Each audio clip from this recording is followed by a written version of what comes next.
What's going on, golf addicts? Welcome to Tour Junkies After Dark, a late night show presented by DraftKings Sportsbook. We are the Tour Junkies. It's After Dark on Monday night of the 2022 RBC Heritage. We've got a Masters Week hangover in full on onslaught of our bodies right now. I'm managing it here with the new little wine cup from the Masters. They started selling wine this year. Oh, you got some golf club. You got some I wine? got me a little cup. I'm very excited about it. My favorite thing is probably this hat. I like this hat a lot that I got this year at Augusta National. It's a good time. I'm finishing up a beer here, Pat. We just recorded our shows. Listen, we're here to give you some outright thoughts. We're going to give you a few top 20s at the end that we like.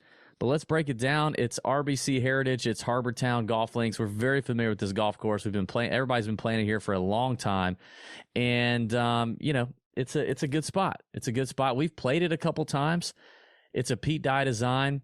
It's some of the lowest greens in regulation averages on the PGA Tour. Some of the shortest. It's one of the shortest courses on the PGA Tour in terms of driving distance. A lot of guys just hit to the same spot on this golf course, trying to get it on the proper side of the fairway, all to set themselves up to approach these very small Bermuda greens that Pete Dye has surrounded by issues. Okay, you're gonna miss greens here. You got to be able to get up and down. You got to be able to putt on the Bermuda. It's all about approach play. It's all about scrambling, putting, all that. We've had a lot of long winners here in the past. You've had Stuart Sink last year at 150 to 1, Satoshi Kodaira, Wesley Bryan, CT Pan won here, long numbers. You've had a few shorties, get it done, but for the most part, it's a lot of bombs here. But this is a very, very stacked field for Harbour Town. We do not see a field this strong typically at Harbour Town. So you got a lot of top names. 5 of the top 10 in the world are here, Pat, and that definitely changes how you approach the betting board here at RBC Heritage. So let's talk about the very top of the board on DraftKings and any names that we like here in kind of the shorter, let's say short of 35 to 1 as of Monday night. I'll give you one, and it's Kyla Morikawa at 12 to 1 on DraftKings. If he gets any shorter, I'm not doing it. But 12 to 1, I'll take it. He's the best iron player in the world. He played great at Augusta National. He was in the final group, trying to chase down Stuart Sink here last year. I think Morikawa is the play. Other than that, I don't know that I love a lot of the values here shorter than 35 to 1 on DraftKings. So I think for me, it's Morikawa. I don't mind Morikawa. There's a couple in here, though, that I think are good plays. I'm tempted to play Dustin Johnson. I don't know if I can say that with a ton of confidence here, but at 18 to 1, I feel like there's a little bit of value there. I like Shane Lowry also. He's at 18 to 1. But I think Joaquin Niemann also at 35 to 1. You get down into 35 to 1, I'm with you. I think Niemann at 35 to 1 is my favorite play if we're going up to that range right now, because he's a guy that is just very imaginative around the golf course, and this is one of those courses where you just mentioned you got to be creative. You got to hit it to spots off the tee and then onto these greens. You got to play it smart, but also and then when you do miss the greens, you got to be able to get it up and down. I think Niemann can do that. It's an interesting course. I mean, you can hit it what you think is a good tee shot, and you hit a fairway, and you're blocked out by a tree or whatever it is, and so I think it does take a lot of creativity and some patience. So I like Joaquin Niemann there at 35 to 1. I think that's a really good number for him. If you're gonna start tapping into that 35 to 1 range, I like Tyrrell Hatton, which normally I don't like Tyrrell Hatton. And the form has been very good. The Masters, he never really gets right. He makes the cut, and then he doesn't do anything, which is what he did this year. He finished runner-up at Arnold Palmer, 13th at the Players, which is a Pete Dye design, 21st at the Valspar. And here, his best finish was a couple years ago when they played it in 2020, which I don't love that year from a course history standpoint, but it maybe gives him some good vibes. He finished 3rd here. So I don't know. Hatton at 35 to 1 is interesting, but I'm with you. I think Niemann is probably my favorite play. Now, there's a few names here in the 50s and 60s that I really like. I'm going to save one for you. I think there's some agreement with one guy, And I also think there's agreement with this guy, Alex Norton, at 50 to 1. Yes, absolutely. The dude's been playing really, really well. Didn't get to play the Masters last week. But the form has been very nice. The ball striking's finally come around. He's always been a really good short game player, but he's popping right now. He's played here 3 times in the last 3 years. I think his worst finish is a 28.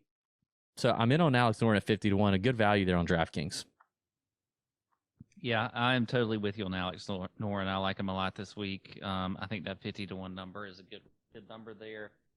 Another guy that I like a lot is Kevin Na, and he's right there at 50 to 1 also. Yep, that's what I thought. I think this is a great course fit for Kevin Na. I really could see him wearing that tartan jacket that they like to give out here at the Heritage. So I like Kevin Na at 50 to 1. Pat, do you know that there's one place that we found online that has compiled somehow strokes gained numbers from the Masters, because it's hard to do that. Mm-hmm. And do you know who the number 1 strokes gained approach player was at Augusta National for the tournament? I'm going to guess Kevin Na. It was Kevin Na. Actually finished just slightly ahead of Cam Smith. So Kevin hit the ball really well last week. This does feel like a very Kevin Na course. I have agreement with you there. Okay, well, here's where I know we're going to have disagreement, and I don't care because we've talked a lot about this guy on our shows, whether it was a betting show or DFS show, whatever else. But Kevin Kisner is 55 to 1 on the DraftKings Sportsbook. I like Kiz this week. I think, there's some talk that he's got all these varying factors of his friends in town and whatever else because he lives just down the road in Aiken, South Carolina, only about a couple hours from Hilton Head. I think this is just a great course fit for him. He's a great ball striker. He's great off the tee. I mean, he pretty much put it wherever he wants to off the tee with the way he hits his driver, or if he doesn't hit his driver, it doesn't matter. He doesn't hit his driver very far anyway, so he can just, he can hit the driver on this course. And, even if he misses greens, he's a great scrambler. He's top 5 in the field in scrambling, putts well on Bermuda grass greens. I like Kevin Kisner a lot here. 55 to 1 seems a little too long for Kiz. With the way he's playing lately and what he's done on this course in the past, I know he's missed the cut the last couple of years.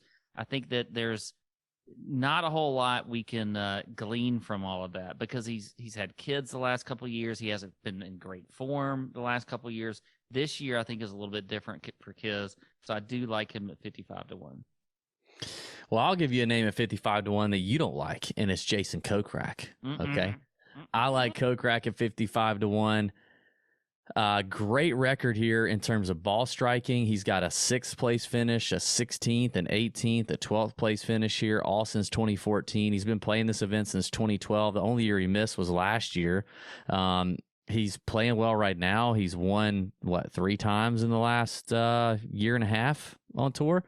Like Kokrak has plenty of win equity at 55 to 1, played well at the Masters, plays well, hits his irons well, as good as almost anybody in this field. Definitely one of the top iron players here, and plays well on courses where you kind of club down off the tee and you hit to a spot. And he's got a secret weapon on the bag now with David Robinson as his caddy. Not David Robinson of the San Antonio Spurs. He didn't come out of, he didn't decide to start caddying. But D-Rob, as we like to call him, is a hell of a greens reader and incredible putter and short game expert himself. I think that's helping Kokrak somewhat. So I like him at 55 to 1. As we drop down a little further, getting into that 100 to 1, or maybe you got anybody else. I like Brian Harman at 100 to 1. Yeah. Harman barely missed the cut at the Masters, loves this place. I know you talked about his history here, even going beyond the pro golf history here at Harbour Town, but his familiarity with Harbour Town. I love the value on DraftKings. I see that number getting much shorter on DraftKings. If it's still there, grab it. If it's not, I think it's still in play. Even at like 75 to 1, you can play Harman. I still like it. 100 to 1 is a great number. Yeah, I'm with you on Harman. I think he's a really good play this week. I like Sebastian Munoz. He's there at 100 to 1 as well.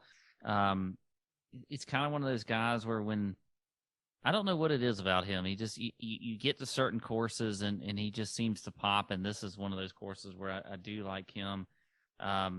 if we're getting a little bit longer than that, because I do agree on Harmon. I think he is a really good play there at 100 to 1.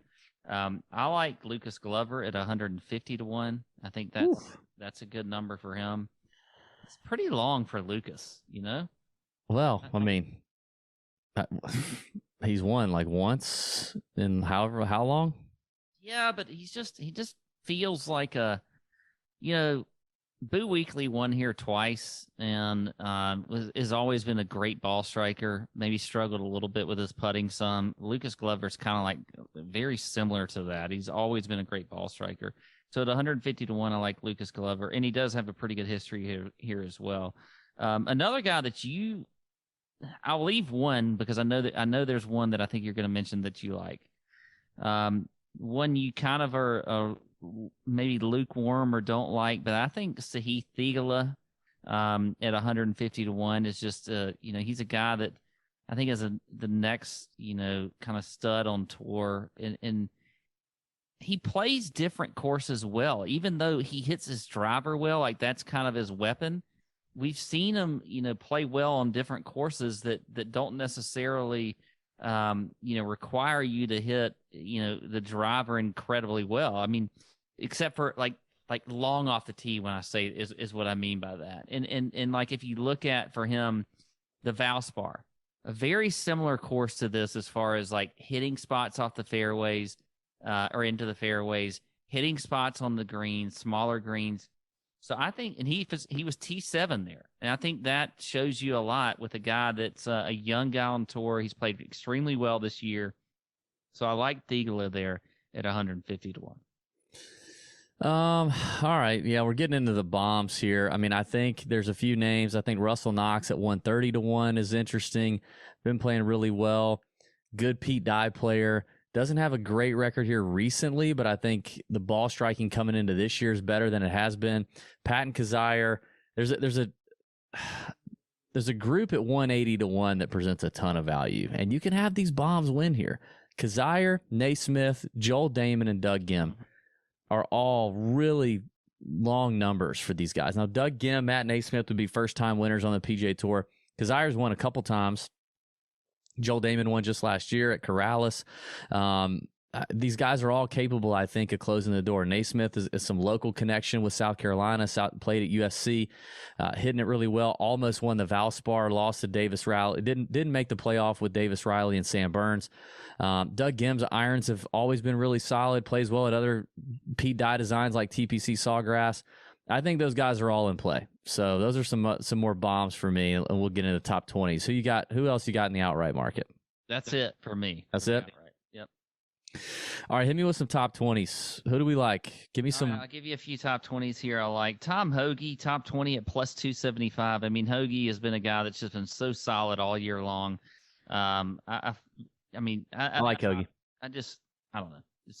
I can't say it's an easy play, but I do like that at plus 275. Brian Harmon, plus 300. I like that as well. Patton Kizzire is plus 550 as a top 20. I think that is a really good play. And then if I'm going a little bit longer, and this is a guy I haven't mentioned a whole lot tonight other than in the betting show is a top 20, Michael Thompson there at plus 800, 8 to 1. Ooh. This just feels like at this stage in his career, he's kind of like a course specialist. And this is one of those courses that feels like a good Michael Thompson course at 8 to 1, top 20. I like that. I like Naismith. Win, by the way, just last year. Yeah, that's true. I like Naismith at plus 550. I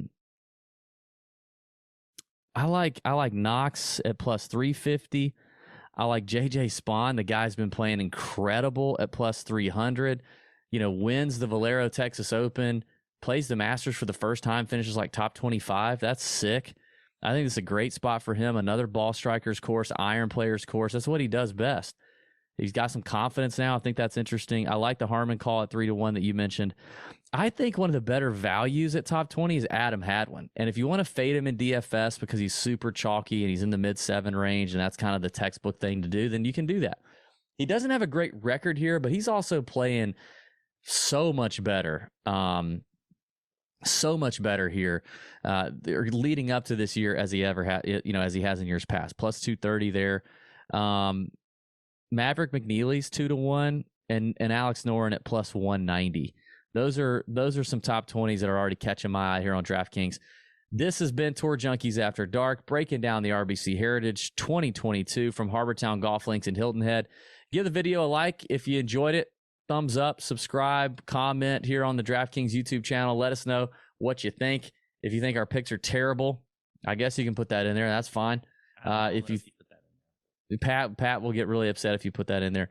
But let's have a week. All right, let's make DraftKings pay for throwing up some of these numbers and the Tour Junkies mining it out for you for the RBC Heritage 2022. There you go. May your screens be green over there on DraftKings. Let's have a great week. See ya. Oh.